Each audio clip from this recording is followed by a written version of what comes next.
Now, to discuss the latest developments, let's go across to Saurabh Shukla, Editor-in-Chief, NewsMobile.in, who joins us live from Washington at the moment. Thank you so much, Mr. Shukla, for joining us. Now, Israel and Iran, the two enemies, are closer to the brink of an all-out war than ever before. These attacks, unlike others in the past, explicitly and directly came from the Iranian government and its military. Now, we're also hearing the US is speaking to Jordan. What are the latest developments you can share with us? Well, I can tell you that hectic diplomatic parlays, back channels are on both here in Washington, D.C. and in some of the other G7 capitals. In fact, in New Delhi as well, as you said in the broadcast, External Affairs Minister Jaishankar has been proactively speaking to his counterparts in the middle of an Indian election. Clearly, everyone wants, and US and India are coordinating. I can share with your viewers very, very closely on this because they both believe that there should be de-escalation from here on.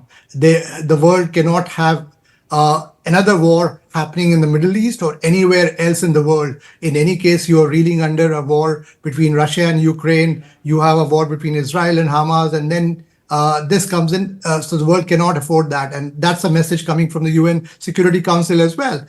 Clearly, the Israeli Prime Minister Benjamin Netanyahu is his stance on this entire thing is also powered by the domestic problems that he's facing. And that's a worry that many observers here in Washington, D.C. have as well, because they know that they have cautioned him that he should not escalate. They should hold on the parallel track.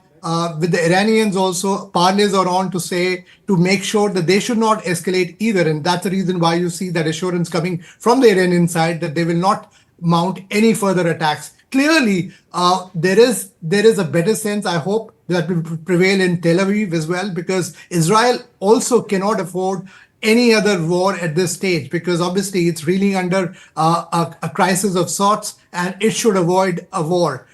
Because a war in the Middle East impacts the world, whether it's an economic impact, the humanitarian impact, that will be disastrous. And that's the reason why efforts are on today to make sure that this war can be averted. Parmeshwar? But Mr. Shukla, many say that Mr. Netanyahu could use this Iran attack as an opportunity to do what he always wanted: hit Iran hard, drawing the US into war, and regain regional and international legitimacy.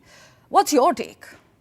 Well, I can tell you from my sources here at White House and also from some of the other G7 interlocutors I've been speaking to, clearly, none of them are backing Israel on that. While they have said that, yes, we will back Israel to the extent that if there is any further action, they will defend. And they were all standing with Israel. If you know that Israel was able to avert this, these missile and drones coming its way, thanks to a proactive support by the US. So they've told them that we will stand with you, but we don't want you to go and further escalate this situation. That's a clear message going from Washington to Tel Aviv. And I think Mr. Netanyahu should understand that this is not the time to escalate, and this is not the time to take on Iran either, because the world does not have an appetite for that, for clear pragmatic reasons. Parmeshwar? Right. Despite pressure from US sanctions, though, we can't ignore the fact that Iran does have quite an extensive array of weapons at its disposal.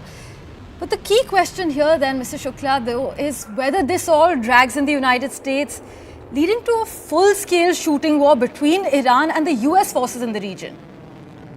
Well, that's what they want to avoid. They're very clear that while the US has said clearly that if their assets are hit, if there is a direct attack by Iran or Iranian proxies, that includes groups like Hezbollah, Hamas, if there is a direct attack, certainly US will resort to counter measures.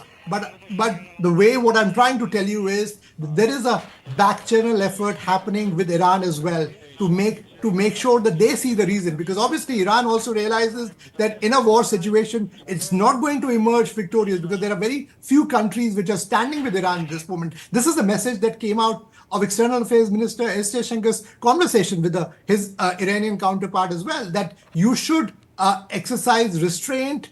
You should make sure that the situation is not escalated, because a war is not going to be good for anyone. And obviously for India, which has clear strategic stakes in the region, It also wants that it stands with countries like the US to make sure that there is a solution, a diplomatic solution of this crisis. Parameshwar? Indeed. Mr. Shukla, though, do you believe that by launching this midnight attack on Israel, the Iranians are telling their rivals that they indeed are ready to escalate the shadow war into an open conflict? Well, the Iranian argument is that this was a response to the Israeli attack on its, Damascus. the Damascus attack by Israeli forces.